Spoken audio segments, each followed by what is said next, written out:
今天我们要还原的呢，就是古早味的烧鸭饭。香港有分成2种，一种是酱料的，一种是旁盐的。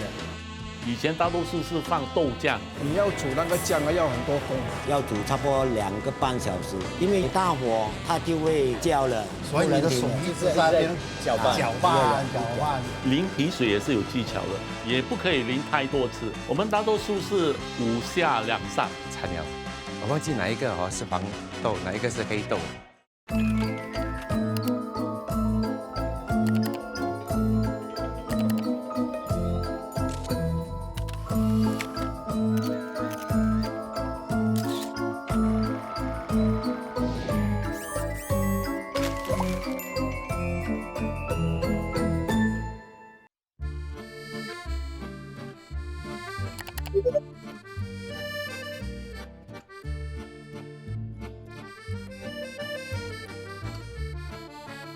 布莱恩，你 emo 够了吗 ？Meet chef 啦！又是那把烦人的声音。塞本人，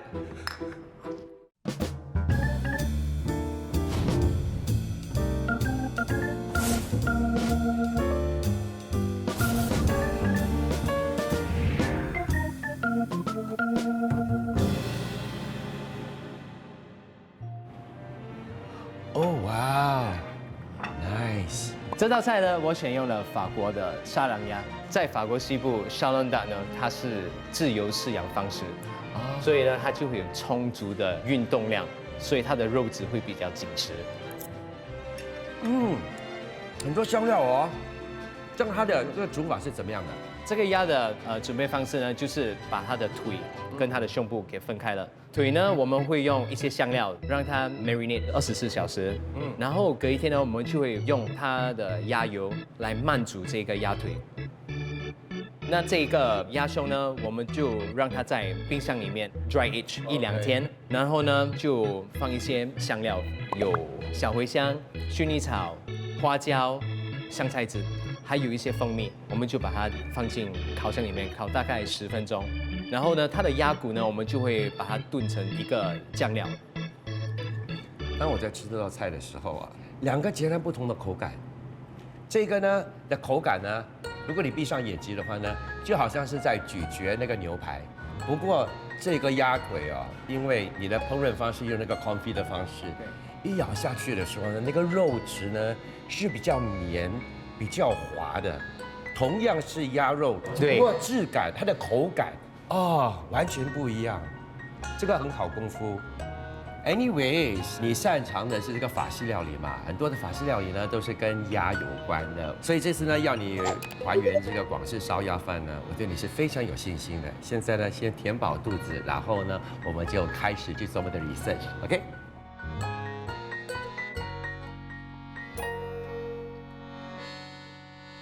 那我们现在在白桥这一带，那我们要找的古早味是在这里吗？你说那个老字号啊，老字号，对，就在前面那个 Backyard Hawker Centre。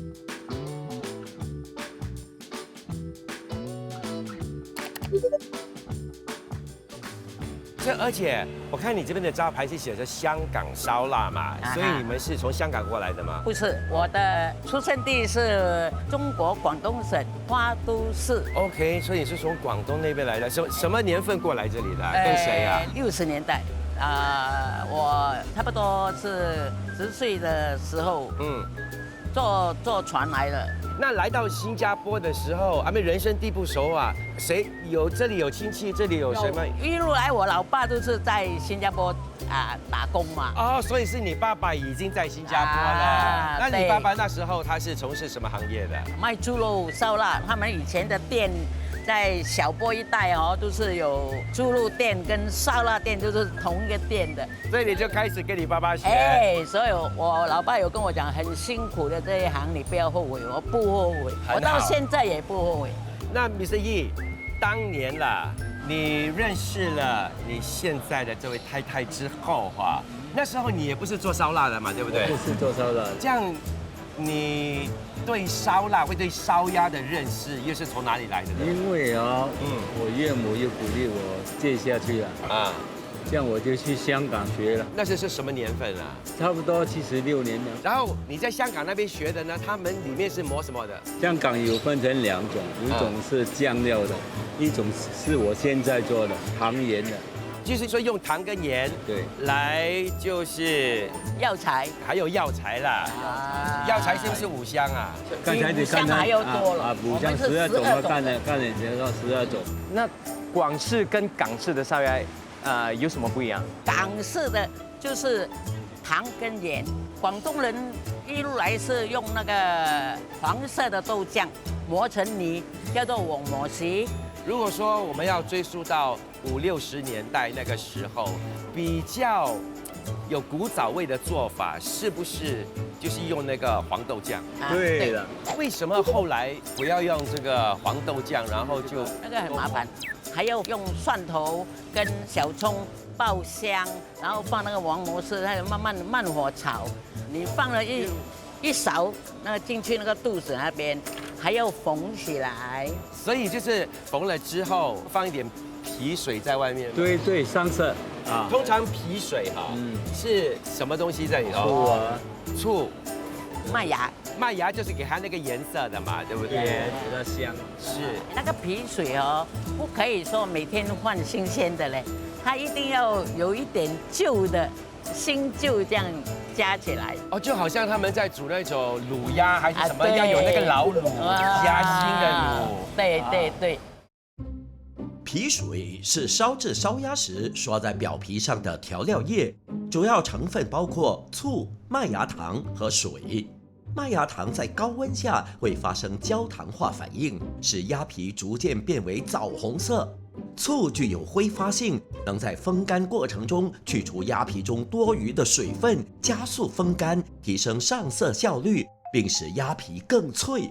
皮水中使用的醋通常是白醋或白米醋。以前是用什么来烧那个鸭呢？哦，以前我跟我老爸做的时候，是用那些砖炉，砖头的砖啊，这样砌上去的。早期人家比如说他们要做烧腊，他们不能搭了那么大的一个炉，他们是用什么炉呢？这样太空炉。 ，OK。太空炉是用铁做的。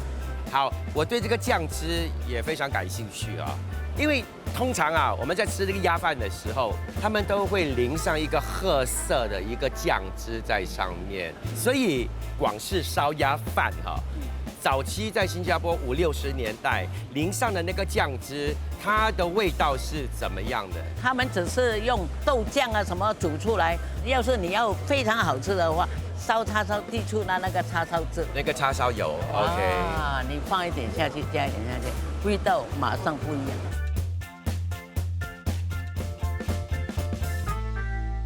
而且我听说你除了做门生意啊，你也做一些行善，对不对？哎呀，不可以讲行善啊，只是可以帮助那些要帮助的老人啊。在这个疫情之前，我们都有印那个固本，1个礼拜1张，就是有了那个固本，他就可以来这边拿免费的哦，然后就可以好像帮助他们他们也是吃得很开心，是什么这样。疫情之后，他们也是要吃的话，他们也是可以来。因为我在这里啊，就50、60年了，我跟他们是好像一家人这样。我不是很有钱，我在中国来，我什么都没有，到现在啊，我有我自己的家，我有我的事业，我有车，我有儿女，我有孙，我很满足了。我要回归一下社会。我听了，我觉得真的是非常的窝心。今天呢，真的是非常感谢你们两个跟我们分享你们的这个非常朴实、非常有诚意、富有这个古早味的这个鸭饭。那我们两个呢，今天呢真的是有个很好的一个开始。接下来的几天呢，我们要努力的奋斗。谢谢两位，不客气。谢谢。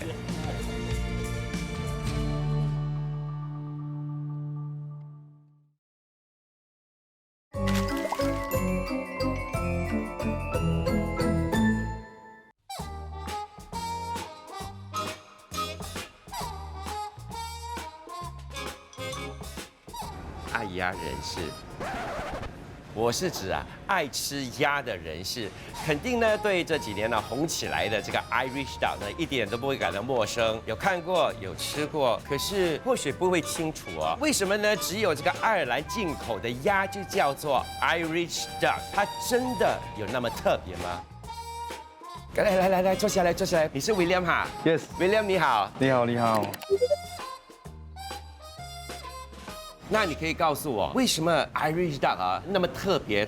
其实它跟普通的鸭是没有太大的差别。如果说你仔细看的话，它会比较大只一点，它的腿会短一点。那它真的是来自爱尔兰的吗？对，它是爱尔兰的银山来的，所以那个地方比较冷，所以它的那个肉会比较多脂肪，吃起来的时候比较肥美多汁。那为什么啊它会被人家炒红呢？因为爱尔兰比较少人，它的餐馆又少，所以这个鸭是给伦敦的中餐馆炒红的，所以每个人就一直去伦敦吃烤鸭，久而久之就变成伦敦鸭啊。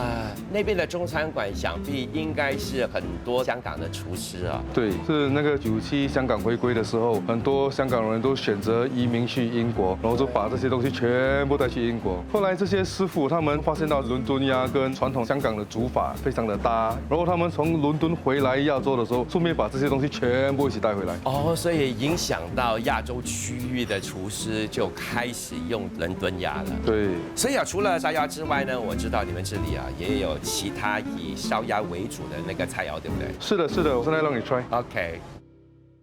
哇，我知道这个是春卷，这个是包，这个是雪山包哦，我们自己的伦敦鸭肉雪山包。为什么叫做雪山包呢？说我们本来灵感是来自菠萝包，可是我们的香港主厨觉得叉烧太过甜了，所以我们就用鸭肉做成一个肉馅，然后菠萝包都是比较粗的嘛，这个雪山包是滑的。咬下去的时候，你可以吃到一阵阵的鸭的香气在那边啊。那个鸭肉已经成为有点像鸭丝了，所以你们的处理方式是怎么样的？那个鸭烧好之后，我们就把它的肉撕成一丝一丝，然后再来跟那个酱料一起煮。那个鸭肉的酱汁有玫瑰露，所以吃起来特别的香。煮了再把它放在包里面。然后做雪山包的时候，功夫很重要的。这个做太厚的话，口感很厚，不好吃；是太薄的话，等一下它又裂掉，它的汁全部流出来，所以功夫要拿捏得很好。的确。这个又是什么？这是我们的黑胡椒伦敦鸭包，它是用黑胡椒跟鸭丝一起做出来的啊，所以做法跟这个是一样的。对，是差不多一样的，只是里头的调味不一样。对，就是多加了那个黑胡椒。对，里头还是有那个玫瑰露吗？这个也是有。好，这个呢，让我来猜，鸭肉春卷。你真聪明。所以里头有这个肉干，这是鸭肉的肉干，我们用猪肉跟鸭肉，还有那个鸭肉的脂肪做起来，所以它特别的柔滑。怪不得，当我在咬下去的时候呢，它有一股那个炭香味。做法又是什么样的？我们用猪肉跟伦敦鸭打成肉碎，然后拿去用我熏去熏它，熏了再慢慢用火炭烤。你们就是以一个比较传统做肉干的方式。是的 ，William， 谢谢你今天的那个介绍了，因为呢，在某个程度上有些许的颠覆了我习惯的一种味道。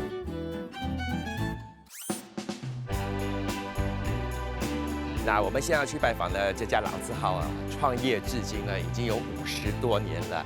他目前的这位老板哈李先生啊，他是第3代的这个掌舵人了。李老板，我想知道啊，广式烧鸭跟港式烧鸭，它们有什么差别呢？它的原料是差不多一样的，是用八角、五香粉跟盐啊。不过他们要增加它的味道啊，他们有的师傅啊就加一点煮的酱料塞进去。你说的那个煮的那些料哈，是什么料来的？黄豆酱。黄豆酱。黄豆酱。哦，所以就是跟娥姐说的一样。对。OK， 你爸爸做的时候啊，他有没有用到那个豆酱呢？还是他就是直接是用那个淮盐的？直接用淮盐比较方便啊，因为你要煮那个酱啊要很多工。OK， 那皮水呢？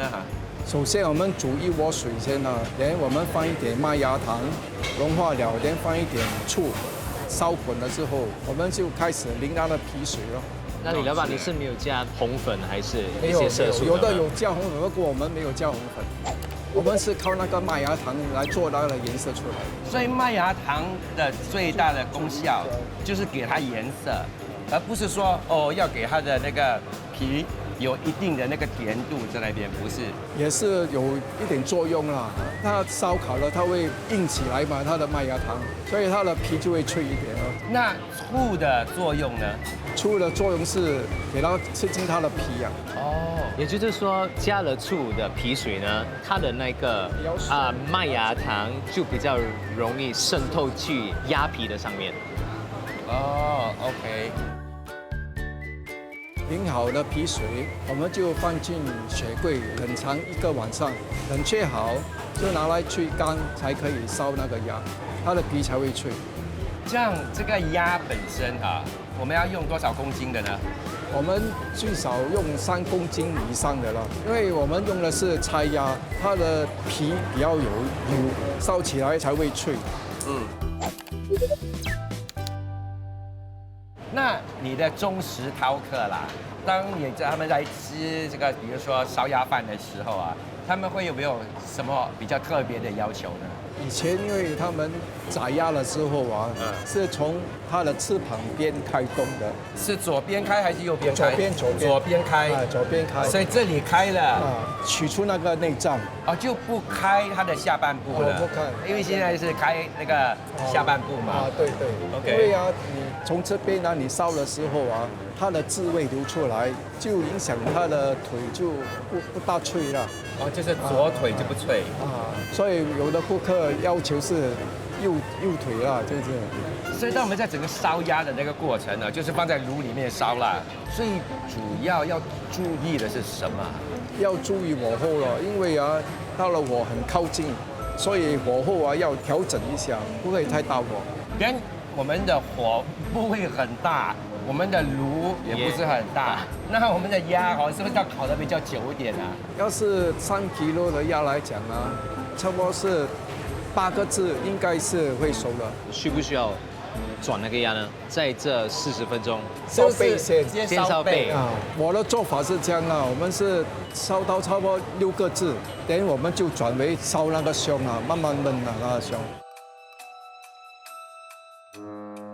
老板，淋在饭上面还有鸭上面的是怎么做的呢？我们是用黑豆酱、红葱头跟蒜蓉爆一下，等煮好了，我们加水进去，放一点盐、一点糖下去，等用那个薯粉来打芡啊，就是这样。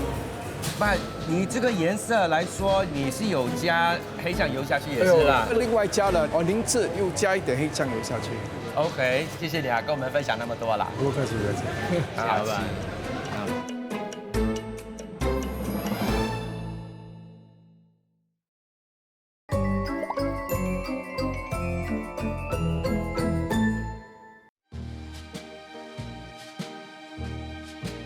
作为驰名中外的美食之都，香港呢就汇聚了来自世界各地的美食。尽管如此，传统的港式美食依然屹立不倒，当中呢就包括了传统的港式烧腊。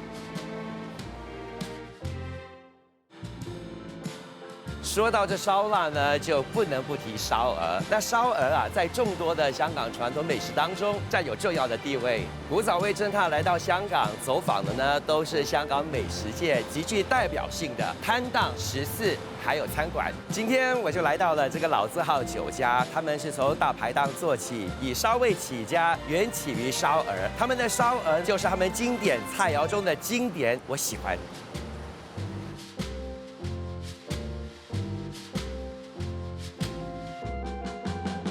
以芳是吗？是。你好，你好，我是布莱恩。Hello。谢谢你，谢谢你。哇，我看这个桌面上啊，就有2盘非常精致的烧鹅，你可以为我介绍一下吗？好，那这个就是我们店里面最有名的烧鹅，这个呢叫南粤炭烧琵琶鹅。那这一道又叫做什么呢？正宗炭烧黑中鹅。在选择做烧鹅的时候，也要考虑到你用的是什么样的鹅一定要的。烧烤用的鹅一定要黑中鹅这个品种。为什么呢？黑中鹅这个品质的话呢，它的皮下的脂肪平均来讲，用来烧烤是最完美，它的比例就是刚好，还有它的肉质也是比较嫩。OK， 我们在新加坡那边啊，大致上我们都是吃鸭的，而不吃鹅的，是不是在香港到处都可以吃到烧鹅呢？基本上是的，很多不同的烧味店也会吃得到，只是大家的配方不同，对做法不同。那我们可以开始吃了吗？可以了哦，但是我要淋一个籽。那我就不客气了哈。好。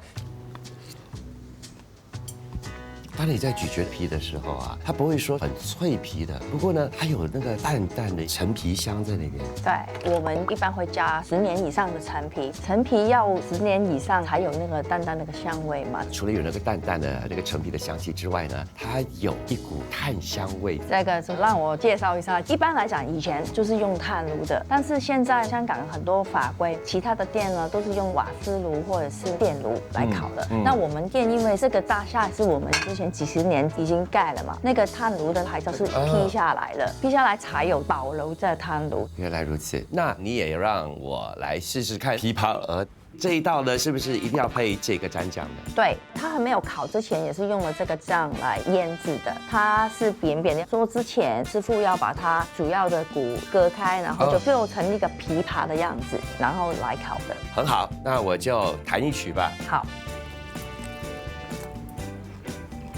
这个的味道真的不一样，那个呢，相比之下就比较淡一点那个味道，这个呢就比较重口味。对我来说啦，很有古早味。现在呢，我有一个任务在身，我很想去你的厨房那边窥探一下，看到底你们的烧制的那个过程啊是怎么样的。我看到这边啊，这个应该就是你的腌料来的，对吧？腌料是。然后你是涂抹在整个鹅的上面吗？我的內部把它傳得住穩啦。咁入咗醬之後咧就紅針。下一个步骤我是很期待的，因为我知道烧鹅呢是要充气的，它就会变成胖嘟嘟这样子，这样古早味啊，以前的做法。以前的做法我們用個口吹啊。所以現在你們用這個充氣機來吹。是。好，把它打漿就可以啦。那為什麼要充氣呢？等佢啲皮同啲肉咧有一定嘅距離，咁啊燒起嚟嘅鵝咧個皮比較脆啲。好，那下一個步驟是什麼呢？拖水，即係熟滾水，固定個皮。而家就上皮水啦，咁個背部呢度啦，呢度要淋多下嘅，因為佢嘅皮下脂肪咧個底呢個位咧係少嘅，所以咧嘅色咧要攞多啲。OK， 下一個步驟是來去風乾，係擺落個風櫃。通常你們把它放在裡面風乾多長的時間呢？最快6個小時。6個小時之後就可以拿去燒了。這樣那個火候的拿捏是否也會影響到鵝的外皮的質感？一定的，最早的時候呢200度，差不多熟了起爐的時候要調到250，等它的皮能夠脆一點。這樣我們現在要等多久呢？35至40分鐘。然後天涼的時候呢，要多5分鐘。原來如此。總的來說呢，一定要以這個古法炭燒呢，就可以保持啊這個燒鵝的那個古早味了。是。好。那中國美食界呢，就流傳着這樣的一個說法：北有烤鴨，南呢有燒鴨。那重點是這個燒鴨呢，是南方菜、廣東菜，也就是粵菜的著名菜肴之一。所以呢，今天我就邀請了一位粵菜師傅，讓我們了解這個古早味的廣式燒鴨的味道。鄺師傅，請問廣式跟港式的燒鴨有什麼區別呢？其實也是大同小異，只是醃料不同而已。那麼在廣式呢，以前大多數是放豆醬，黑豆還是黃豆？黃豆磨爛的黃豆醬，不是一粒粒的豆醬。OK， 豆醬裡面我們有放些酸薑啊、橋頭啊、酸梅醬啊，然後就放進那個鴨的裡面，就封住它，就這樣拿去燒。燒好了，那就是裡面有些醬汁嘛，我們就可以拿來撈飯啊、撈麵啊。就多嗎？對。請問你啊，你講的這個版本啊，是一般小販的版本呢，還是餐館的版本？這個版本就是在餐館的版本。哦，怪不得啦。小販可能就沒有放這樣多的東西，因為成本高嘛。OK。如果是港式的話，他們大多數只是用鹽啊，我們叫淮鹽、鹽摻五香粉啊，還有八角啊、桂皮啊這種。OK， 早期在新加坡，有可能在60、70年代，那時候的燒鴨，他們還是用這個豆醬抹在那个腹腔里。对对对，广式的烧鸭是这样的。这样是什么时候啊才改变成就是用五香淮盐而已？大概是在70、80年代了，因为那时候香港的烧腊进来了，他们就不用我们本地广式烧鸭这样做法。OK， 所以那个皮水是要煮过的嘛，对不对？是要煮过，所以就是水、麦芽糖、白醋。以前醋没有放这样多，直到后来香港的烧腊进来新加坡了，香港师傅就用醋啊，没有掺水的，只是醋跟麦芽糖而已。哦，因为醋啊会保持那个鸭的脆的时间比较长一点。师傅你就说到皮水嘛，在淋皮水的时候有什么功夫或者技巧吗？是有程序的。第一，我们的鸭啊，把酱料或者是淮盐放进它的腹腔，有一些酱汁还会粘在那个皮肤那边。那么我们一定要烧开水淋一下，给它的皮肤缩紧了，然后去掉那个油脂，烧出来的鸭才会好看。哦，淋皮水也是有技巧的，也不可以淋太多次。太多次变成那个鸭的颜色会深了。我们大多数是5下2上，5下就是5次鸭的背部、胸部、翅膀的2侧就是淋，那么鸭头那边、颈那边淋也2次啊，这样就可以了。那么我们上完皮水一定要风干它嘛，你才拿去烧。烧鸭有充气的，对不对？也是有。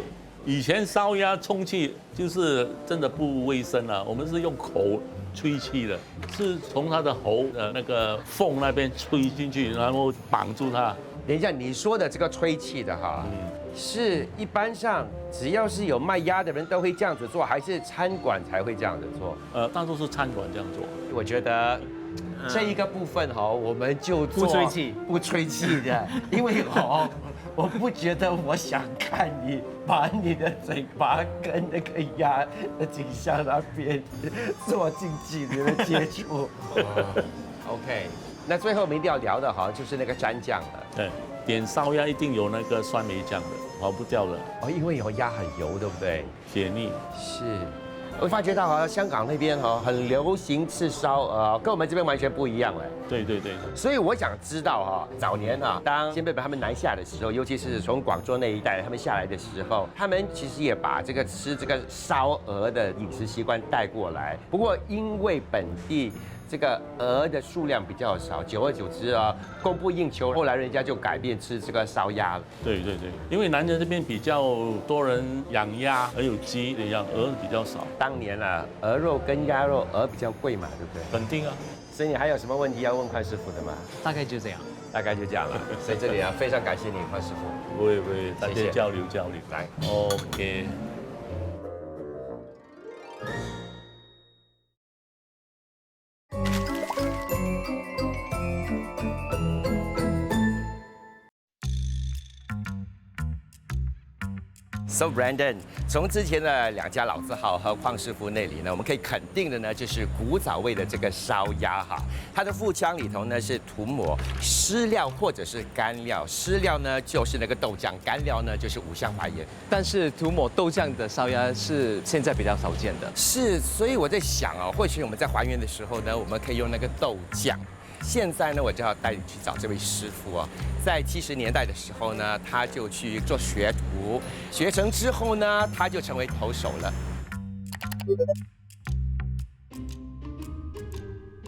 这位就是我说的黄师傅 ，Sky 你好 ，Sky 是谁啊 ？Sky 是你的徒弟啊？是，他雕了这个摊子，叫我来帮他做。原来如此，他就跟我学。那你就给我们2盘鸭饭呐。好，谢谢你。好。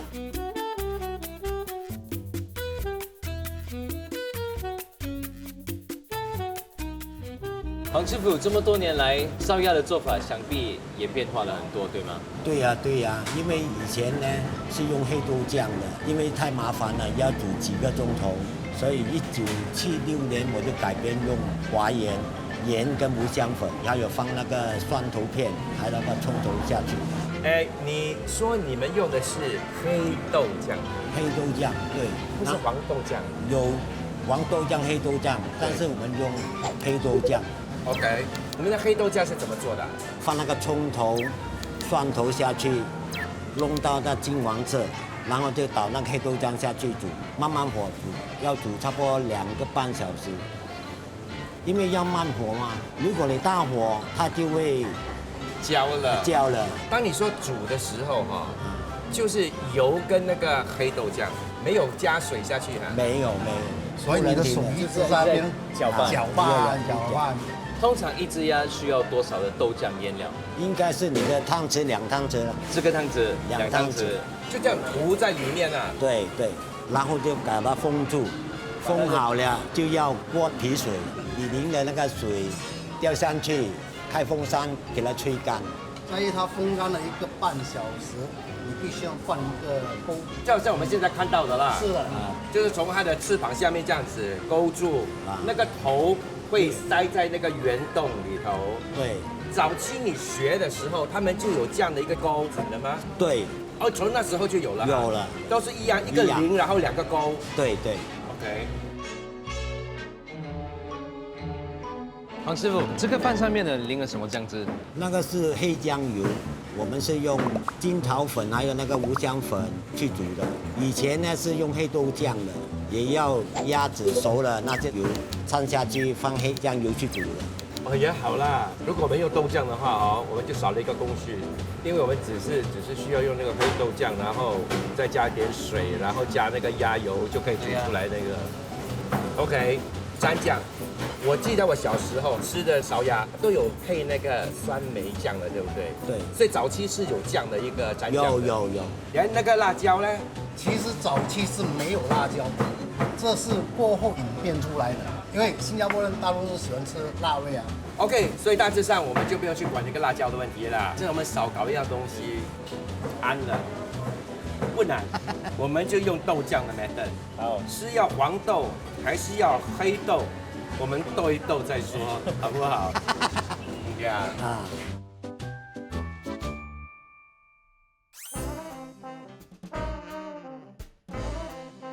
哎 ，Brian， 好吗？嗨 ，Chef Aaron， 好久不见。你最近研发出一道新的菜，就跟烧鸭有关系的。对，有没有想要尝一尝 ？OK， 好。哇，好精致啊！就是这道菜吗？对，这道菜呢是我特别研发出来的一道脆皮香酥白花烧鸭卷。OK， 那你的这个创作灵感是取自于？创作灵感呢取自于广东的白花鸡，它是去皮先，然后再把虾拍成泥状，搭配一些材料。啊，所以你就取代了鸡皮，你用的是鸭皮。对，它的制作工序是怎么样的？所以我们一步一步来吧，我们就从那个鸭肉那边开始。首先呢，把那个鸭皮取出，通常我会用鸭的胸部，然后再用一个竹打将鸭皮呢铺上去，再用竹签穿起来，让它定型。所以穿的时候必须要确保鸭皮呢要向外，它的内部要粘在那个竹打那边。过后呢，我再用大概85度烧水烫一下，当它差不多定型过后，再用100度烧水烫一下。接下来就是将那个鸭舌用的皮水放在锅里面煮开它，再往那皮的部分淋它，让它的皮部分呢沾满了皮水，再拿去吊干。吊干的时候，通常我们会用大概6到8个小时。接下来我们准备那个馅料的部分，所以我们选用了老虎虾，通常我们会去壳过后拿去冷冻一下，让它那个肉带一点冰，所以它会很扎实。剁成泥状过后，再放在碗里面，加入芫荽头、辣椒粒、新会陈皮，再加入鸭肉、蛋白，还有调味料、生粉，把这些弄均匀过后呢，要用手去摔拍它到起胶。讲到起胶呢，就是说你摔拍到它哦，整个碗你拿起来的时候，它会粘着的，它不会掉。那个时候呢，就是已经起胶。当你的这泥做好了之后，下一个步骤又是什么？这个步骤呢，就要确保鸭皮呢一定要够干，然后鸭皮烘干以后呢，我们就从竹打拆出来，然后鸭皮往下，也就是上色的那一面朝下啦。对，接下来呢就把虾蓉铺上去，然后再准备泰国芦笋、香菇红色的、灯笼椒，还有搭配咸蛋黄。放好以后呢，在边边的部分要用刀把多余的脂肪切薄，那个地方呢就可以卷的时候它会收口，收得很漂亮。卷好以后就用保鲜膜卷它，然后蒸大概8到10分钟。蒸好了之后，我们就会把它放在塑料袋泡冰水。为什么要泡冰水？因为如果我没有把它泡冰水的话，它会膨胀，然后就开始淋热油。淋了过后不可以马上切，所以会放一边给它休息，然后才切，就马上呈现给你。希望你会喜欢。 OK， 我先吃了啊。其实你所说的那些食材啊，这样子呢，我都可以看到，真的是百花齐放这样子啊，因为它的颜色呢是非常的诱人。那个鸭皮的那个香气哈，真的是香气。因为有时候我们在吃烧鸭哈，它的那个油吃起来会有一种鸭骚味，不过这个完全没有，真的是好吃到不行。Aaron 真的非常感谢你哦，今天这一道菜我觉得真的很好吃，谢谢你，谢谢。以茶代酒，好。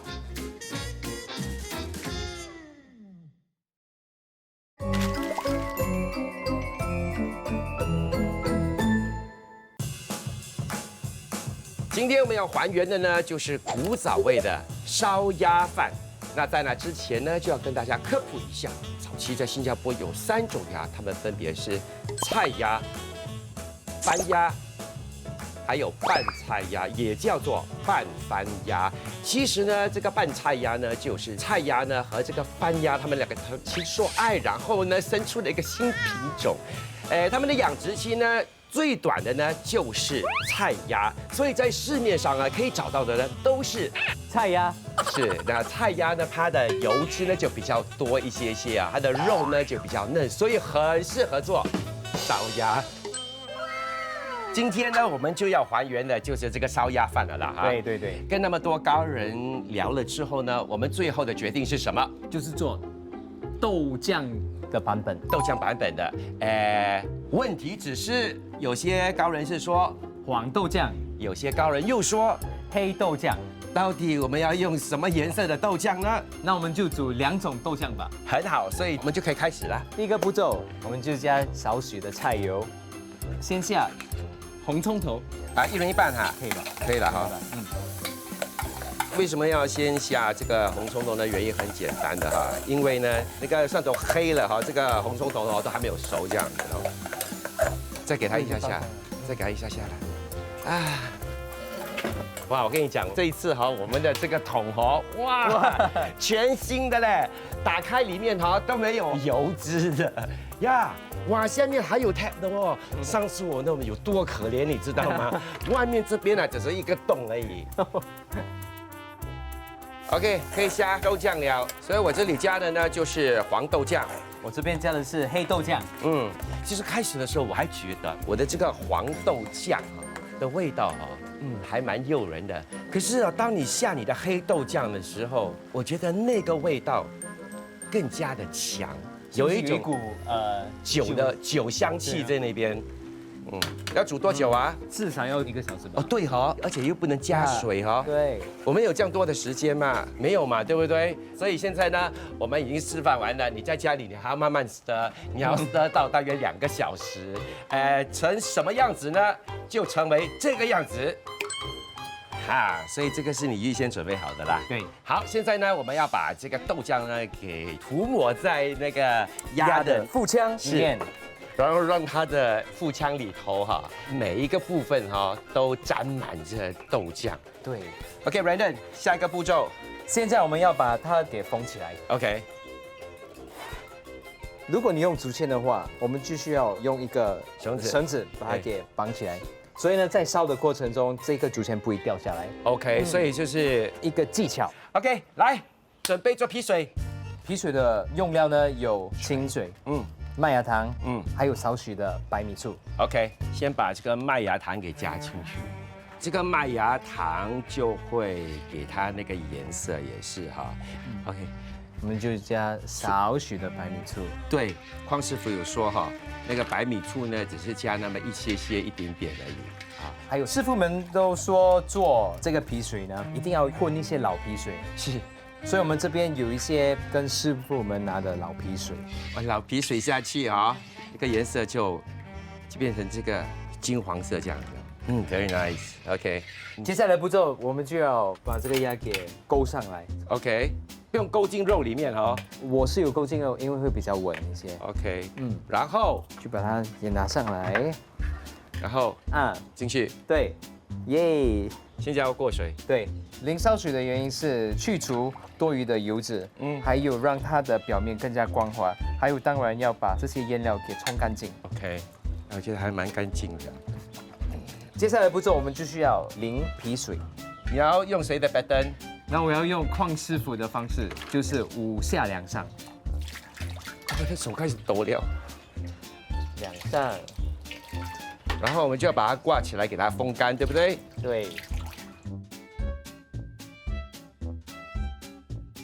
好，现在我们要做那个酱汁了哈。对，还是一样的，你是用那个黑豆酱的，我用黄豆酱。我看我们要一些清水，是，再加 ，OK， 我们可以加一点黑酱油。是。然后我记得每次我在吃烧鸭饭的时候呢，那个酱汁是比较有甜的那个味道在里边。我们可以加少许的糖。呀，所以这个豆酱我们也做好了。对，其实现在我们就可以先起火炭，放在这个炉里头。哇，现在火有点小大了，很好。也就是说，我们的鸭可以放进去烧了。也现在可以跟它盖一点点。OK， 这边的哈，我们要煮饭，然后，所以我们的大门要塞好，大约半个钟的时候，我们就要跟它给转过来了。OK。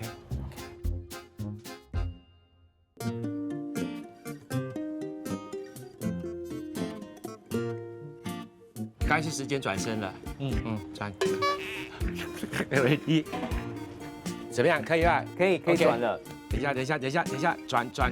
OK，see you later。OK， 时间应该到了哈。来。哇哦。Oh, this is nice. OK。再多一次。啊，你就直接拿过去好啦。可以放下来。哇，差点，我忘记哪一个哦是黄豆，哪一个是黑豆了。没关系啊，让我切上。反正都知道的嘛，对不对？对。我就先添饭的哈。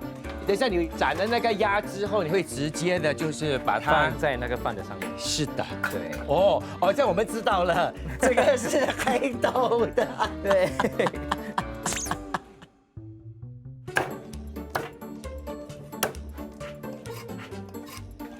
味道。哇 ！Power！ 哇，感觉上很有那个古早味。对 ，OK。所以我的是黄豆酱，我的是黑豆酱。哦。这个跟我们很习惯的那个烧鸭的味道呢，非常的不一样，因为它没有那个五香，没有那个怀疑，所以吃起来它不会那么的咸，它也不会有很重的那个五香的味道，你甚至还可以吃到那个鸭本身的那个甜味在那边。Oh, this is good。因为我们在煮的时候，我们就加入一些小红葱，还有蒜，所以当你在吃这个肉的时候呢，就有一股香气，把它这个鸭骚味呢掩盖了。是。OK， 这个我给你试试看，这个是那个黄豆。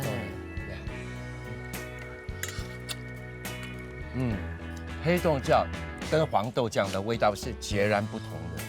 黑豆酱呢，我觉得吃起来哈，不知道为什么感觉上有一点点那种药材味在那边，不是药材就是 spices。对，肯定的就是不是那个五香的味道，而是另外一种独特的那个味道，而且那个独特的味道呢是诱人的，不是那种反胃的呀。所以今天啦，我们还原了这一道烧鸭饭啊，你有什么想法呢？这次还原，以调料来说，对我来说是最精简的。是，因为大致上我们只是用了豆酱、小红葱、蒜头。当然，如果你要把皮水也算下去的话，那只是麦芽糖跟少许的醋。所以我觉得那个早期啦，食品工业当然没有像现在那么发达啦，有很多什么化学调味啦，还是不同的那些器皿啦来煮那个食材，所以他们就用了一些比较简单的那些调味啊，带出那个食材该有的那个味道。而且我觉得，如果真的这个就是以前他们煮的方法的话呢，我觉得是非常的成功的。这次呢，我也是要谢谢您给我这个机会呢，还原了最古早味的烧鸭饭。哎呀，都那么多年的朋友了，那么客气干嘛？来 ，Cheers，Cheers。